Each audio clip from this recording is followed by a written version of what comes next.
Elon Musk's Department of Government Efficiency, or DOGE, now has direct control of the National Park Service and other federal land agencies under the Department of the Interior. I'm Jason Epperson, and this is Parkography.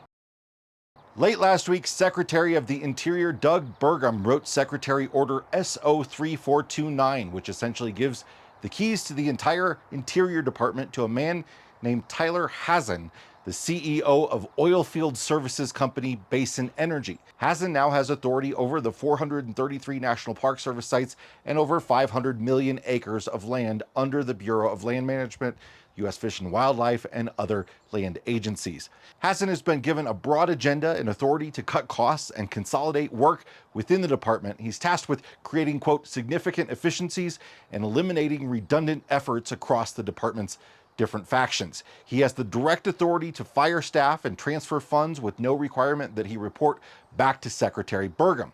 The order doesn't even give Burgum veto power of any of Hassen's decisions, including the potential firing of public lands managers, rangers, and staff, which is expected soon.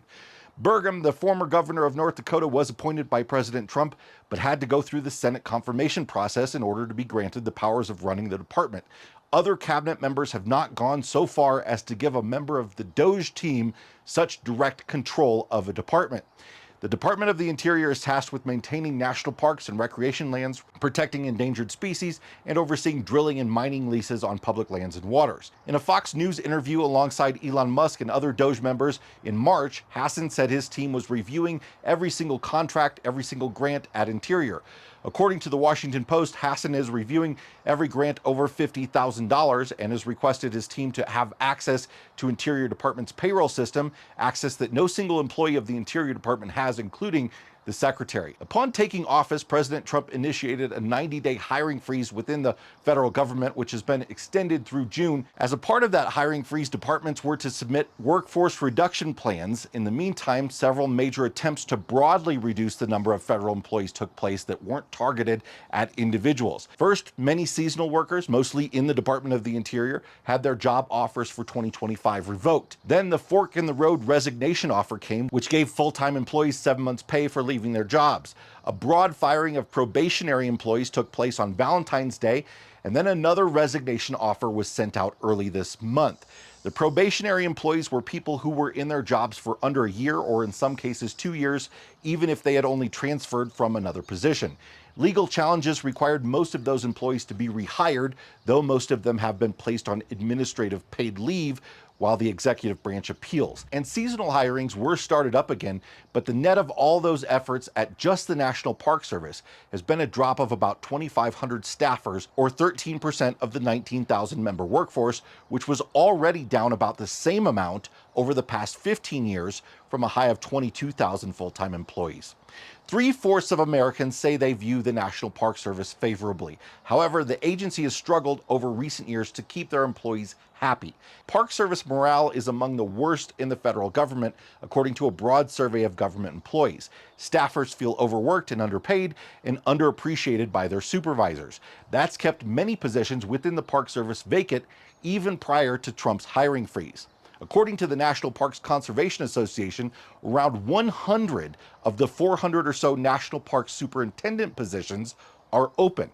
Some were open before Inauguration Day, others are the result of resignations. But the Park Service cannot hire for any of them with the hiring freeze in place. On top of that, seasonal hiring started so late that recreation sites, including national parks, are struggling to find people, or they just aren't listing the jobs. The Interior Department was given the authority to hire up to 5,000 seasonal employees in February, but part of the problem is that many of the people who hire for those positions are gone or are on leave. For instance, 16 of 17 supervisor positions at Grand Teton National Park were fired or took buyout offers. DOGE's mandate is to cut federal spending to reduce the deficit, which was $1.8 trillion in fiscal year 2024. But all federal employees, all of them, account for only about 6% of federal spending, with the Interior Department having only about 4% of federal employees and the National Park Service less than 1%. Some National Park Service and public land offices, like the NPS regional headquarters in Moab, Utah, have been slated to have their leases canceled by DOGE. Meanwhile, the Trump administration is pushing for more money to be made from public lands through their commercial use. The entire coastal plain of the Arctic National Wildlife Refuge, 1.56 million acres, is now open to oil and gas leases. The Pacific Marine Monument has been open to commercial fishing. And over at the U.S. Forest Service, which is not under the Interior Department, there's an edict to boost timber production by 25% across roughly 112 million acres of our nation's forests, even if that means bypassing federal protections for endangered species and other environmental laws. The Center for Western Priorities released the following statement from Executive Director Jennifer Rocalla on Burgum's order. Quote, "If Doug Burgum doesn't want his job, he should quit now. Instead, it looks like Burgum plans to sit by the fire eating warm cookies while Elon Musk's lackeys dismantle our national parks and public lands. This order shows what it looks like when leaders abdicate their jobs and let unqualified outsiders fire thousands of civil servants who are working on behalf of Americans and their public lands. Since Elon Musk is now effectively in charge of America's public lands, it's up to Congress and the American people to stand up and demand oversight. DOGE's unelected bureaucrats in Washington have no idea how to staff a park, a wildlife refuge, or a campground. They have no idea how to manage a forest or prepare for fires in the wildland-urban interface. But Doug Burgum just gave DOGE free rein over all of that. In response to that, Burgum said in a Fox News interview the following. If the federal government is like a ranch that where they threw everything in the barn for 100 years and great grandpa and grampy never threw anything away and it's accumulated everything and you never had to clean it out, that would be, that's what the federal government is. And typically the federal government would send in a committee of 25 people. You'd pick up one object, spending 2 weeks talking about, should we get rid of it? What did great grandpa use this for? Maybe we should save it. Might be historic. I mean, what we're doing right now is emptying out the barn and deciding what should go back in. And what should go back in is the stuff that actually serves the American people. There is so much overhead of people that work for the park system that don't work in a park. We can actually increase the number of people. Like this summer, we'll have more people working in Yellowstone than we had in 2020. More people working, but we could end up with fewer people across the whole park system. Because guess what? We may not need that many people in IT. We may not need that many people in HR.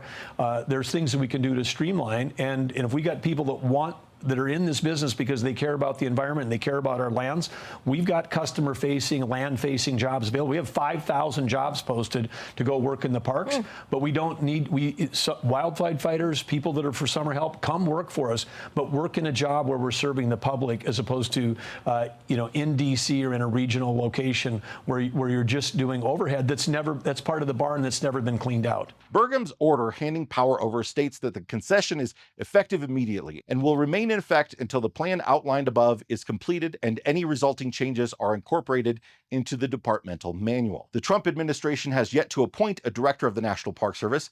Jessica Bowerin, who served as comptroller for the Park Service since 2017, was appointed acting director in January.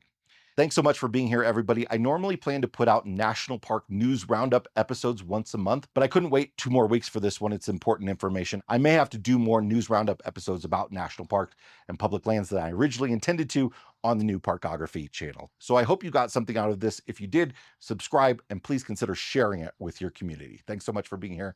We'll see you next time. Bye-bye.